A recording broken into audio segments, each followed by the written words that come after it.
बिस्मिल्लाहिर्रहमानिर्रहीम।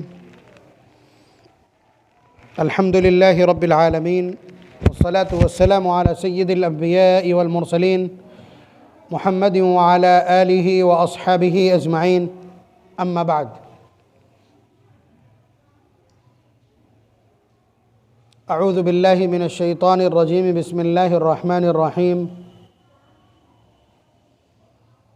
वल्लज़ीना जाहदू फ़ीना लनहदियन्नहुम सुबुलना व इन्नल्लाहा लमअल मुहसिनीन।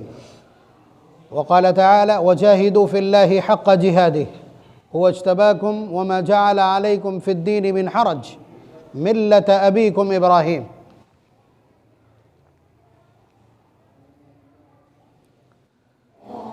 इस वक्त हिंदुस्तान की मीडिया को एक शिकार मिल गया है, मसाला मिल गया है कि सऊदी अरबिया ने तबलीगी जमात पर पाबंदी लगा दी। कोई हमको ये बताएगा कि तबलीगी जमात पर छूट उनके यहाँ कब थी, और फिर वो वहाँ बैठ कर के हमको क्या बतलाएंगे। जमात हमारी है, हमारे यहाँ उसका दायरे कार है, हमारे यहाँ उसका मरकज़ है, हम रोज़ाना उससे रूबरू होते हैं।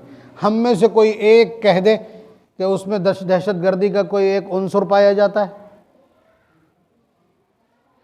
बल्कि उल्टा उनके ऊपर ये इल्ज़ाम है कि उन्होंने बुज़दिली फैलाई है। तो ये वो अपने बादशाहत के नशे में कुछ भी कहते रहते हैं, और ये बादशाहत की वजह से ही है। बादशाहत के नशे में कुछ ना कुछ वो कहते रहते हैं। उसी तरह की एक ये गुफ्तगू है।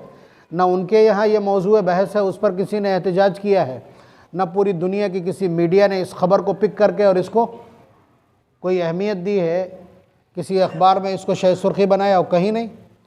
हिंदुस्तान में चूँकि इलेक्शन का ज़माना है इस वक्त, और यहाँ तकसीम की सियासत हो रही है, इसलिए मुसलमानों को डोमिनेट करने के लिए, उनको दरमानदा करने के लिए, उनको ज़हनी एतबार से पसपा करार देने के लिए, बल्कि ये भी कम, अपने उन अंधभक्तों को इत्मीनान का मैसेज देने के लिए कि हमने उन्हें डोमिनेट किया है, इसलिए ये इस तरह की हरकतें और ओछी बयानबाजी और मीडिया ट्रायल चल रहे हैं।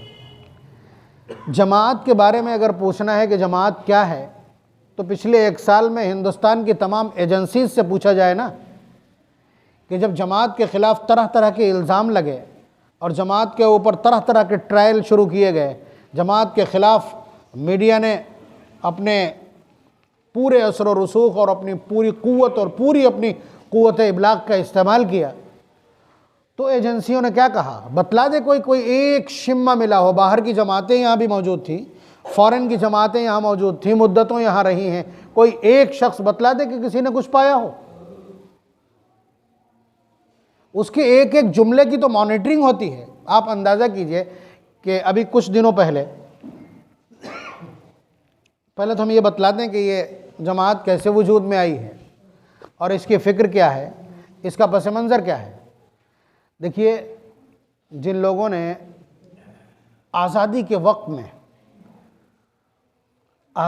वक्त में और जब से कानून बनना शुरू हुआ 1947 से 1950 के बीच के हालात को पढ़ा होगा, उन्हें मालूम होगा कि किस तरह मुसलमानों के ऊपर जुल्म किया गया, उनका कत्लेआम किया गया। मकसद क्या था, किसी तरह ये इस सरज़मीन से घबरा करके, और उसके बाद जिस तरह बाकी लोग पाकिस्तान जा रहे हैं ये भी चले जाएं।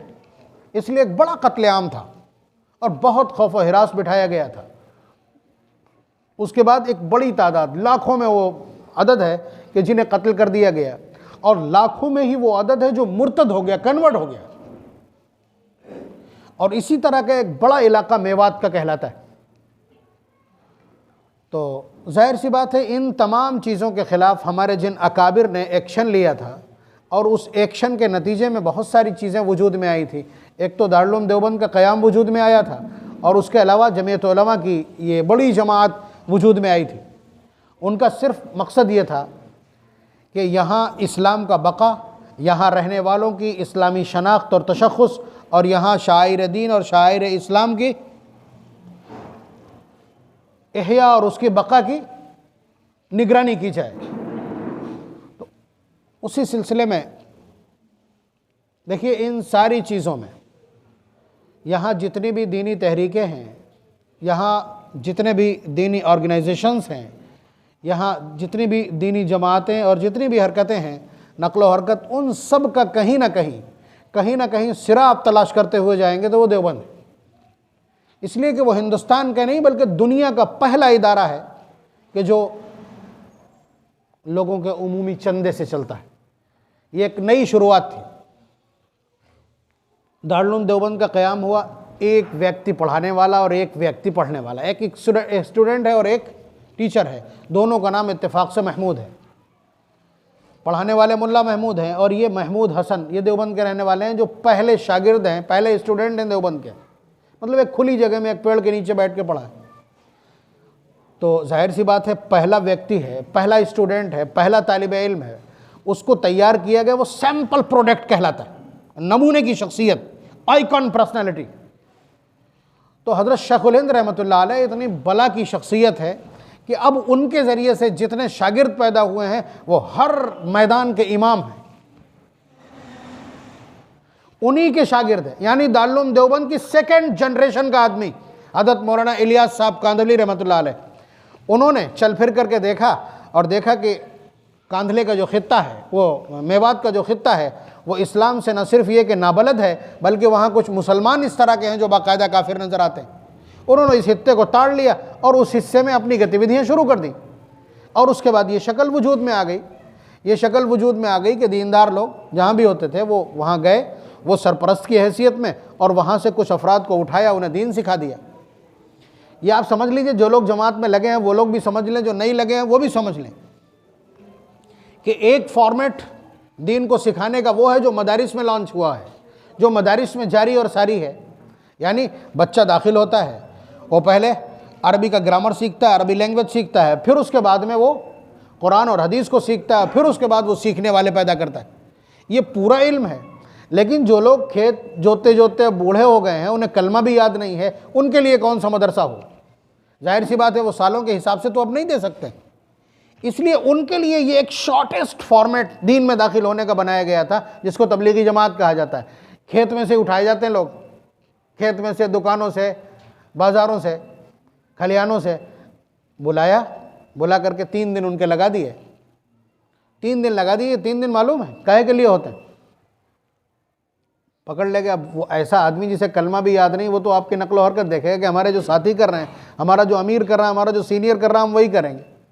अब देखा ये कि ईशा के बाद फ़ौरन सुला दिया गया खाना खिला के उन्हें, और उसके बाद 4 बजे उठा दिया, जब सारा जहान गफलत की नींद सो रहा है। अकेला परवरदिगार आवाज़ देता, हल मिन मुस्तगफिरिन फागफिर, है कोई जो पूरी ज़िंदगी गुनाह करता रहा हो, मैं उसे माफ़ कर दूँ? ऐसे वक्त में उस बंदे को उठा करके तहज्जुद पढ़वा दी। उसने देखा कि हमारे अमीर साहब भी रो रहे हैं, उसने भी रोना शुरू किया। और वो वक्त ऐसा है कि आपको रोने के लिए कोशिश नहीं करना पड़ेगी। उसने रोना शुरू कर दिया। तो पहली बार में उसका जो दिल है वो ऐसा होगा, उसकी ज़मीन को जोत करके खौफ ने इस काबिल बना दिया कि अब यहाँ नूर मारिफत उगाया जा सकता है। उसके अलावा आपने देखा है कि क्या करते हैं ये भाई, जो लोग मस्जिद में रहते हैं, इनका ऐसा तो है नहीं कि कोई कुटी बनी हुई है वहाँ अंदर कोई काम कर लेते हैं। ये तो मस्जिद में जो सबसे आम जगह होती है, जहाँ हर शख्स को आने की इजाज़त, वहाँ सारी गतिविधियाँ उनकी। बैठ गए, एक आदमी किताब लेके बैठ गया, बाकी सुन रहे हैं। अब सुनना है 1.5 घंटे तक, 2.5 घंटे तक या 3 घंटे तक सुनना है। अपनी तबीयत पे जबर किए, अपनी सारी ख्वाहिशात को जमाई ले रहे हैं, कुछ भी करें, लेकिन बैठेंगे मजलिस में। यानी दीन की बात को, दीन के अमल को अपने नफ्स पर जबर करके सुनते हैं। इन पर दहशत गर्दी का इल्ज़ाम ऐसे ही है जैसे कोई दमकते हुए सूरज के सामने खड़े होकर के कह दे कि ये रात है। आप बताइए, इनकी सूरत हाल ये है कि इन्हें सिखाया जाता, बल्कि गश्त के आदाब में ये बतलाया जाता है कि कोई अगर कुछ बुरा भी कहे, बुरा बोले, गलत बोले, तो जवाब नहीं देना है, जवाब नहीं देना है। ये भी कहा जाता है कि अगर किसी शख्स में, हम चल रहे हैं, हम आवाज़ देंगे, रहबर को हिदायत होती है। एक जो रहबर होता है, मकामी आदमी ले लिया जाता है कि हमें तुम उन मुसलमानों से मिलवा दो जो मस्जिद के आसपास रहते हैं। वो ले जा करके उन्हें बुलाता। उसके लिए हिदायत ये है कि अगर उस भाई में वो जुआरी है, सटोरिया है, और वो दुनिया के सारे गुनाह करता है, वो दुनिया के सारे गुनाह करता है, अगर उसके अंदर 99 बुराइयां हैं और एक खूबी है, तो आप उस खूबी के ज़रिए से उसको पुकारेंगे। यानी इतनी एहतियात लोगों के हुकूक के हवाले से। ऊपर से हिदायत होती है कि कोई मुनकर नहीं छेड़ोगे आप। कोई सिगरेट पी रहा है, कोई बीड़ी पी रहा है, कोई ताश खेल रहा है, कोई जुआ खेल रहा है, कोई शराब पिए हो, आप उनसे छेड़खानी नहीं करेंगे। आपकी ये अहलियत और काबिलियत नहीं। यानी इस जमात का जो फॉर्मेट है वो ये कि आप सीखने जा रहे हैं, सिखाने नहीं जा रहे हैं। ये काम उन लोगों का होता है जो सिखा रहे हैं। इतनी बेज़रर जमात इस दुनिया में कोई दूसरी नहीं है। इतना बेज़रर ऑर्गेनाइजेशन जिससे किसी को नुकसान पहुंचने की कोई तवक्को ही ना हो, उम्मीद ही ना हो। ये इनकी सादगी और इनका सीधापन है। अपना पैसा लगाते हैं, अपने आप खाना पकाते हैं, फिर खाते हैं और जो मिल जाता है उसको खिला लेते हैं साथ में। आपने आज तक अपनी उम्र में कोई एक बुराई या खराबी देखी हो, बता दें? आप यही कहेंगे पीछे पड़ जाते हैं, पीछे पड़ जाते हैं।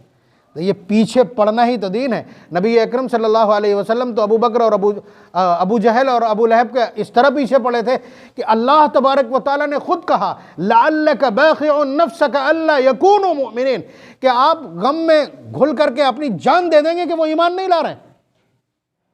आप समझिए कि पीछे ही तो पड़ते होंगे, पीछे पड़ते होंगे तभी तो ये कंडीशन है। कुरान इसीलिए तो ये बात कह रहा है। तो आप अंदाज़ा कीजिए कि अगर ये पीछे पड़ जाते हैं तब भी उनकी नीयत क्या है। वो पीछे पड़ना ठीक है या नहीं है, वो इल्मी तनाजुर में उसे समझा जा सकता है, लेकिन आप उनकी तड़प, उनकी ललक, उनका शौक तो देख लीजिए कि आप बात सुन लीजिए हमारी खाली। और जो आदमी बाहर बाहर गलती बतलाता हो, लेकिन जब वहाँ बैठेगा तो कम से कम इतना कह के उठेगा कि गलत तो कुछ भी नहीं, गलत तो कुछ भी नहीं, ये कहना पड़ेगा। इतनी बेज़रर जमात है, उस पर दहशतगर्दी का लेवल, और वो भी वो लगाए जैसे दीन का और दीनदारों का, इस्लाम का सिरमौर होने की धुन है। वो हुकूमत और वो लोग इस तरह की बात करें तो बहरहाल हमारी किस्मत कोई तय नहीं करेगा। दीनी एतबार से, इल्मी एतबार से हमारी कोई क़यादत करे, ऐसा कोई लाल जना ही नहीं अब इस सदी में किसी ने। और किसी मुल्क का इंफ्रास्ट्रक्चर इल्मी और दीनी एतबार से इतना मजबूत है ही नहीं जो हिंदुस्तान के मुसलमानों को या यहाँ के उलमा को फीडबैक देगा। ये भूल जाइए आप, ये आप भूल जाइए। जितनी खिदमत हमने इस्लाम की है कोई नहीं कर सकता। आप उस जमात की बात कर रहे हैं जिसने मस्जिदों को आबाद किया, जिसने चेहरों पर दाढ़ियां ला दी और जिसने पेशानियों पर निशान सजा दिए हैं सजदे के। अब बताइए इनकी क्या है। इस पूरी जमात का जो दायरे कार है वो सबसे बड़ा ये है, मैं बतला दूं सबसे बड़ी जो बात, कि अल्लाह से होने का यकीन ये याद कराया जाता बाकायदा। जो लोग बेचारे बोल नहीं पाते उन्हें भी कितना सिखाया जाता कि जमात और जमात की मेहनत का हासिल ये है कि अल्लाह से हर काम के होने का यकीन अल्लाह से पैदा हो जाए, और ये यकीन भी पैदा हो जाए कि अल्लाह के अलावा किसी से कुछ नहीं होता। ये 2 सूत्री फार्मूला है सिर्फ। और ये क्यों है? खुदा की कसम खा के कहता हूं, अगर किसी आदमी के ये 2 जुमले, ये 2 अकीदे दुरुस्त हो जाएं तो वो जन्नती है। मन क़ाला ला इलाहा इल्लल्लाह दखल अल जन्ना, हुजूर की जमानत है कि जिसने ये कह दिया कि अल्लाह के सिवा कोई माबूद नहीं, जन्नत उसके लिए पक्की। अपनी सजाओं को भुगत करके जाएगा आखिरकार जन्नत में। तो इस जमात को जो मंशूर दिया गया है, ये आप उसमें मत देखिए। असल में होता यह है, एतराज़ हमको भी है, एतराज़ात हम करते हैं उनकी इस्लाह के लिए। इसलिए कि आप इसमें देखते हैं 98% वो लोग होते हैं जो जहालत से आते हैं, जिन्हें कुछ मालूम नहीं होता वो आते हैं, या जिन्होंने 4 महीने लगाए वो आते हैं। उन्हें ख्याल होता है कि वो सब कुछ जान गए हैं, लेकिन वो बेचारे उतना ही जानते हैं जितना उन्हें वहाँ सिखा दिया जाता है।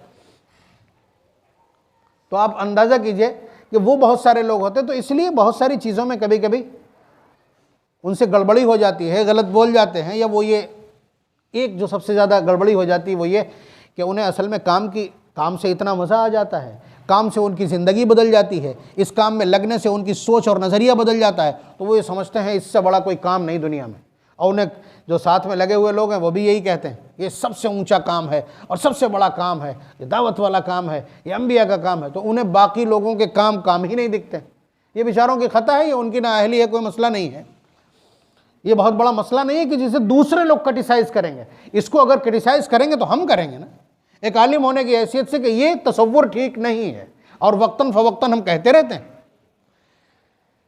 तो आप अंदाज़ा कीजिए, इन्हें ये इतना बतलाया गया है कि ये बूढ़ा आदमी है जो खेत में काम कर रहा है, इसने 2 नस्लें पाल के जवान कर दी हैं और इसका खुद का कलमा ठीक नहीं है, ये जहन्नम में जाने से कैसे बचेगा? ये मंशूर है, ये जहन्नम में जाने से कैसे बचेगा? आखिरी मंजिल इसकी जन्नत होना चाहिए। ये नबी अकरम सल्लल्लाहु अलैहि वसल्लम मंशूर छोड़ करके गए हैं। ये हर आदमी की जिम्मेदारी कि इस उम्मत का कोई भी फर्द जहन्नम में न जाने पाए, ये हर शख्स की जिम्मेदारी। इस जमात ने ये जिम्मेदारी उठाई है और उसके लिए ये कन्फर्मेशन जरूरी है। आप समझ रहे हैं? ला इलाहा इल्लल्लाह का मतलब आपने पढ़ लिया और आपने छोड़ दिया, ये प्रैक्टिकल कराने की कोशिश है। अल्लाह के सिवा कोई माबूद नहीं, यानी कोई कुछ करने वाला है ही नहीं, तो माबूद क्या बनेगा?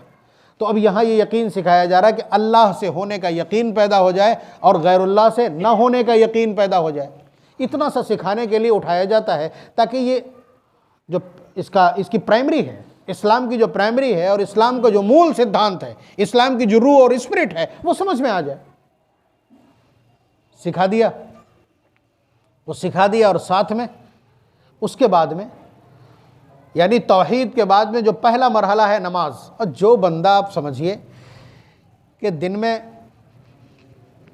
48 मरतबा या दिन में 96 मरतबा, अगर 48 रकातें हैं पढ़ता है वो, तो 96 मरतबा अल्लाह ताला की बारगाह में सर्वसुजूद होगा। और जो इतनी मरतबा सजदा करेगा कि अल्लाह तबारक व तआला उसे छोड़ देंगे। ये एक तरीक़ा है अल्लाह के करीब लाने का। ये शॉर्टेस्ट फॉर्मेट है, मैंने बताया ना, शॉर्टेस्ट फॉर्मेट है दीन में एंट्री कराने का। और अब समझिए कि हज़रत अब दारुल देवबंद का पहला शागिर्द महमूद का शागिर्द मोहम्मद इलियास कांधलवी, उनका निकाला हुआ ये निज़ाम है। इस निज़ाम में जो कभी गलतियाँ होती हैं उनकी निशानदेही कर दी जाती है। अभी आपने इससे पहले सुना होगा कि हज़रत मौलाना साद साहब जो इस वक्त ज़िम्मेदार हैं, उनकी तरफ से कुछ जुमले इस तरह के आगे जो काबिल एतराज़ थे।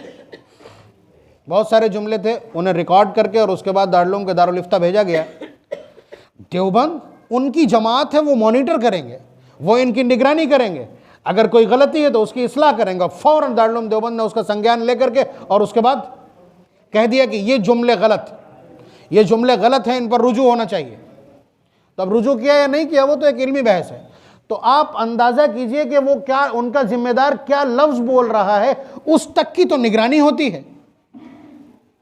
और उसे गुमराह करार दे देना या उसे दहशतगर्द करार, सारी दुनिया की सारी जमातों को दहशतगर्द करार दे दिया जाएगा, उसके बाद में इसको कहा जा सकता है। जबकि कोई दहशतगर्द नहीं है इस धरती के ऊपर, इस धरती पर कोई दहशतगर्द नहीं, सब अपने अपने हुकूक की लड़ाई लड़ रहे हैं। और जो दूसरे की जान ले लेना हक, वही है। और उसकी फहरिस्त में कौन आएगा वो आप जानते हैं। दूसरों के मुल्कों में, पुरअमन मुल्कों में जाकर के बमबारी करना ये दहशतगर्दी नहीं है। अजान देना दहशतगर्दी, नमाज की तरफ बुलाना दहशतगर्दी। तो इससे ज़्यादा बेज़रर और नुकसान से खाली कोई जमात नहीं है। यानी इनकी इंसानियत नवाजी का हाल ये है कि अगर खाना खाते वक्त मस्जिद में कोई शख्स है तो वो दस्तरखान पे बैठेगा। ये इंसानियत नवाजी है।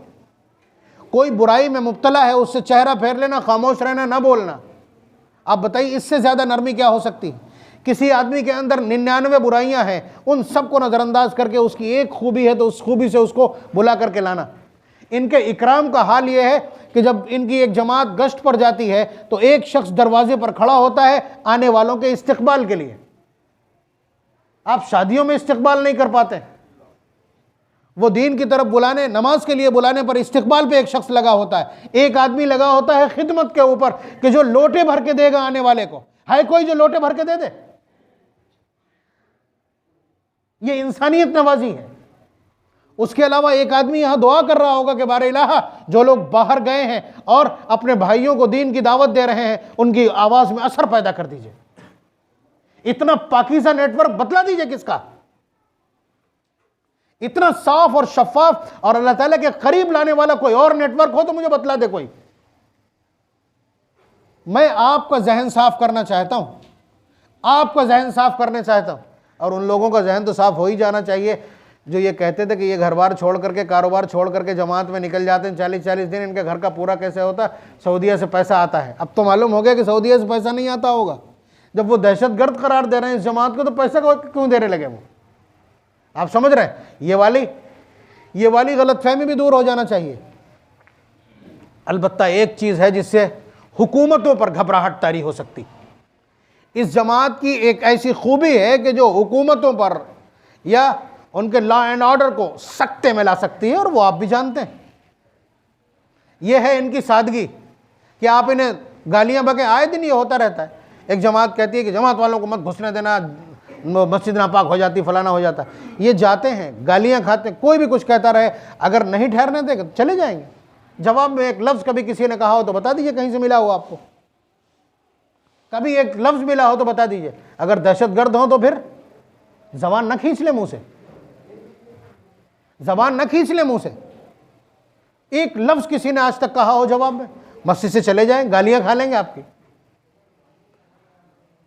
और इंसानियत नवाजी की मैंने मिसाल दी आपको, लेकिन जो डिसिप्लिन है, जो एम्पावरमेंट है, वो इतना है कि 40-40 लाख का मजमा होता है। जो लोग बिजनौर गए हों, जो लोग लहरपुर गए होंगे, जो लोग आजमगढ़ गए होंगे, उन्हें मालूम होगा 40 लाख का मजमा, एक सिक्योरिटी गार्ड नहीं हुकूमत का, और कहीं आप अफरा तफरी नहीं देख सकते। ये वो सस्पेंस है कि जिससे उन्हें लगता है, इसलिए कि वो चोर उचक्कों को रखाते हैं ना। गंगा के किनारे 2-4 हज़ार नहाने वाले आ जाते हैं तो आप ये समझिए कि 1,000 वो खाकी खड़े होते हैं, वो लोगों को रास्ता निकलना दूभर कर देते हैं। ये पोजीशन है। तो उन्हें लगता है कि हम 1000 बगैर सैकड़ों की सिक्योरिटी के नहीं संभाल पाते। ये क्या है? अरे ये क्या है? स्पिरिचुअल एम्पावरमेंट है। और क्या है?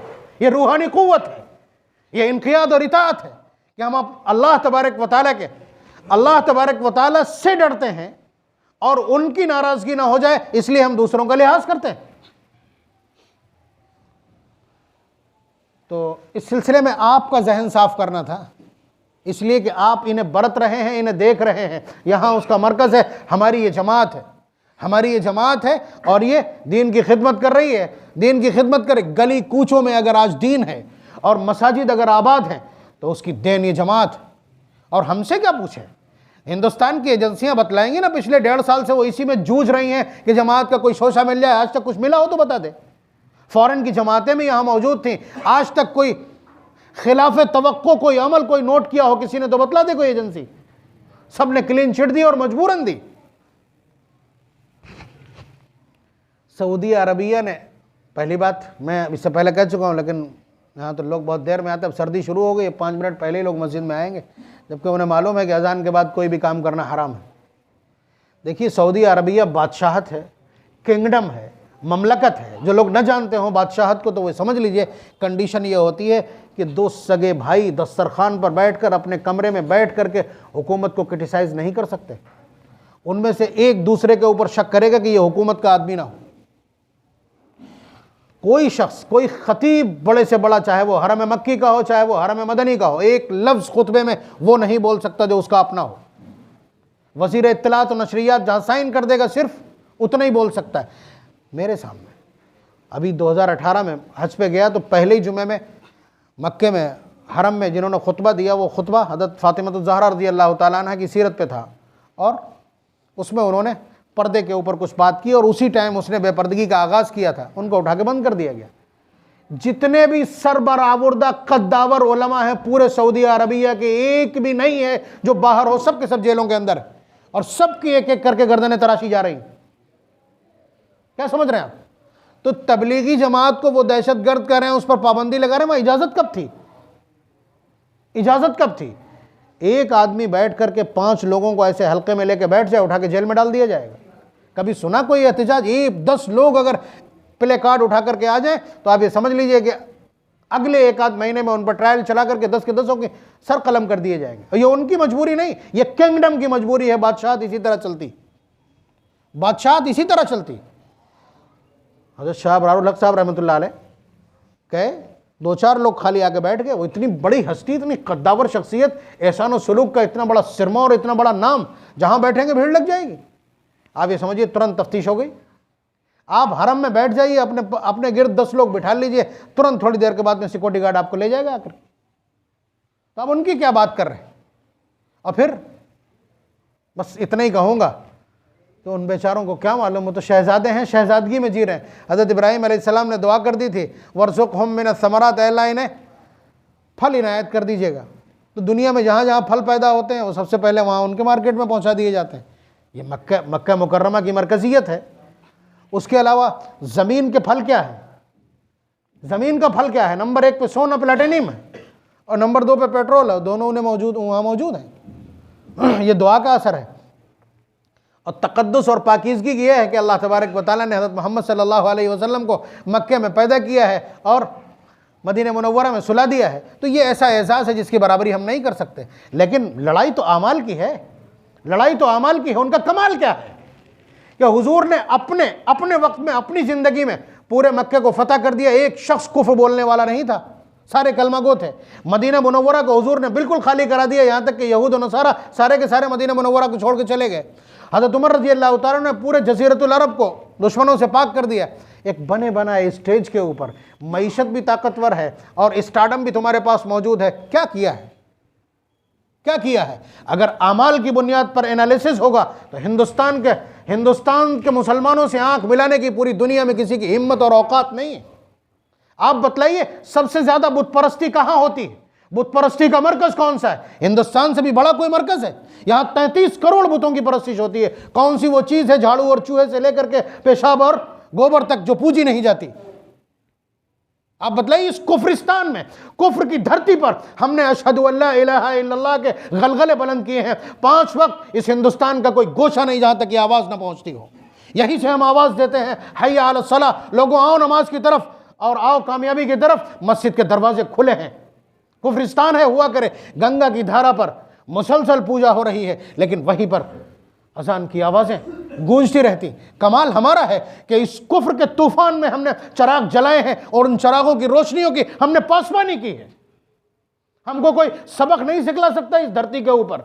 वो सब पुराना किया हुआ आराम से इस्तेमाल कर रहे हैं, अपनी शेखी में चूर है। हमारे मुजाहदात की कोई बात करेगा?